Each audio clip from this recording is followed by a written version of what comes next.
A gente vai agora falar de relações de equivalência, que aparecem quando a gente tem um conjunto e a gente quer agrupar os membros desse conjunto em diversos blocos diferentes, e a gente quer considerar todos os elementos daquele conjunto que estão no mesmo bloco como se fossem um único elemento. Então, para a gente fazer essa divisão em blocos, a gente pode fazer de duas formas. A gente pode fornecer uma regra para dizer como cada um desses blocos vai ser formado, ou então a gente pode explicitar e listar todos os objetos que estão em cada um, né? Normalmente, em matemática, a gente vai usar a primeira opção. A gente vai ter uma regra clara que diz para a gente quais são os objetos que estão dentro de cada bloco. Bom, então, para a gente definir uma relação de equivalência, para que esse conceito seja útil, a gente precisa que essa maneira de dividir os elementos em blocos satisfaça algumas propriedades. Bom, e para isso, para a gente entender bem quais são essas propriedades, a gente precisa também de um conceito que é o que a gente chama de partição. Então, uma partição é uma coleção de subconjuntos de A, né, de um conjunto A, que satisfaz as seguintes propriedades. Então, primeiro, eu preciso que todo elemento dessa coleção seja não vazio. Então, a coleção P só contém subconjuntos de A que não são vazios, que não são um conjunto vazio. Outra propriedade que eu preciso é que esses conjuntos sejam disjuntos. Então, se eu tenho dois subconjuntos x e y dentro de P, se x for diferente de y, obrigatoriamente a interseção entre eles é igual a vazio. E por último, eu preciso que a união de todos os conjuntos dentro da coleção P seja o conjunto todo A. Tá? Então, vamos ver alguns exemplos para a gente entender esse conceito. Tá? Então, vamos ver aqui, né, um exemplo. Então, vamos começar com o conjunto 1, 2, 3, 4, 5. Então, agora eu quero listar algumas coleções de subconjuntos desse conjunto aqui, né? Vou chamar esse cara de A. E vamos ver quais dessas coleções fornecem uma partição e quais não fornecem uma partição. Então, por exemplo, eu posso considerar essa coleção aqui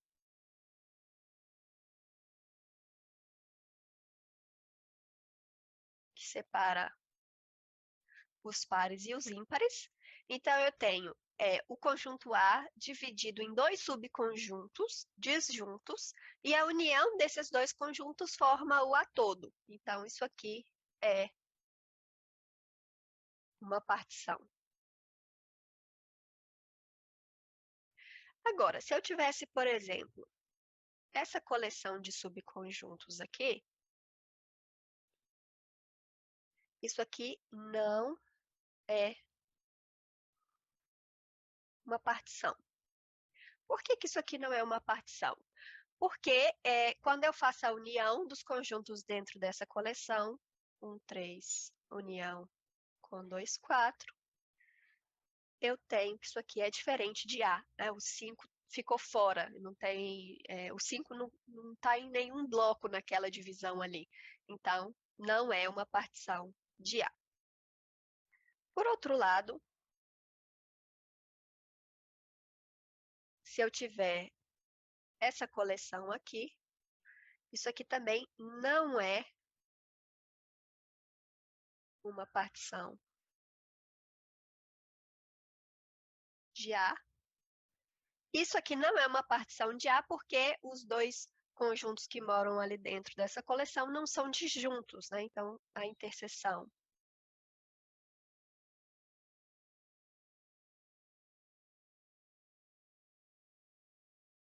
desses dois conjuntos contém o elemento 5, e, portanto, isso aqui é obviamente diferente de vazios, subconjuntos não são disjuntos, e, portanto, isso aqui não é uma partição. Então, para ter uma partição, eu preciso que os elementos do conjunto A estejam divididos em blocos de maneira que todos os elementos de A estejam em um único bloco. Todo elemento de A está contido em algum desses subconjuntos, e esses subconjuntos são disjuntos. Então, vai ser uma coisa parecida com esse primeiro exemplo aqui, ok? Bom, então, agora, para a gente definir o que é uma relação de equivalência, a gente vai dar uma regra para a formação dos blocos, ou a gente vai criar uma regra para a formação dos blocos, de maneira que a gente obtenha uma partição do conjunto que a gente está estudando. Tá? Então, essa noção de relação de equivalência está intimamente relacionada à noção de partição, como a gente vai ver daqui a pouco. Bom, então, uma relação R definida no conjunto A é chamada de uma relação de equivalência se ela satisfaz três propriedades. Então, a primeira propriedade que a gente exige é que essa relação seja o que a gente chama de reflexiva, que significa que x está relacionado a ele próprio para todo x pertencente a A. Tá? Então, isso aqui significa que o par ordenado x pertence à relação R. Lembrando que a relação é um conjunto, nada mais é do que um conjunto de pares ordenados. Né? Então, essa propriedade de R ser reflexiva significa que todos os pares ordenados dessa forma aqui, para todo x pertencente a A, tem que pertencer à relação R. Ok. A segunda propriedade que a gente exige para que R seja uma relação de equivalência é a simetria. Então, se x está relacionado a y, eu também quero que y esteja relacionado a x para todo x e y pertencente a A.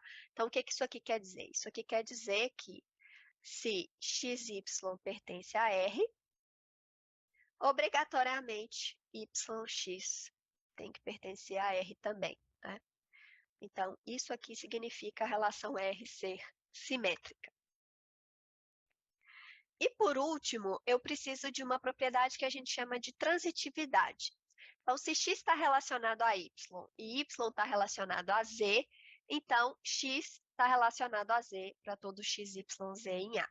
Então, o que isso aqui significa? Que se x, y pertence à relação R e x, y, z pertence à relação R, então, obrigatoriamente, o par ordenado xz também pertence a R. Tá? Então, se uma relação R satisfaz todas essas três propriedades, a gente diz que R é uma relação de equivalência. Ok, então vamos considerar que agora a gente vai denotar as relações de equivalência pelo símbolo E.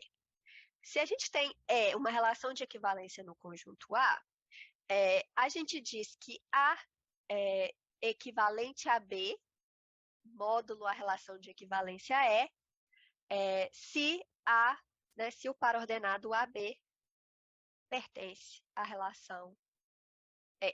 Tá? Então, quando isso aqui acontece, eu digo que A é equivalente a B.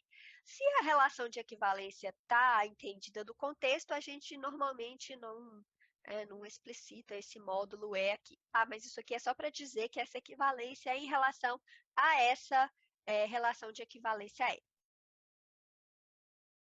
Bom, o conjunto de todos os elementos de A que são equivalentes a Azinho é o que a gente chama de classe de equivalência de Azinho. Então, é o bloco formado por todos os elementos X que são equivalentes ao Azinho.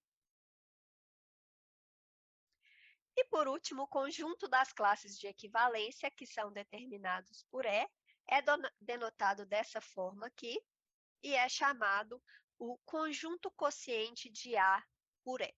Então, aqui é que vai entrar aquela noção de considerar os blocos todos como sendo um único elemento. Então, o conjunto quociente é o conjunto onde a gente vai tratar os blocos formados pelas classes de equivalência como elementos. Então, é como se a gente estivesse agrupando todos os elementos na mesma classe de equivalência, dizendo que eles representam, no final das contas, o mesmo elemento no conjunto quociente de A por E.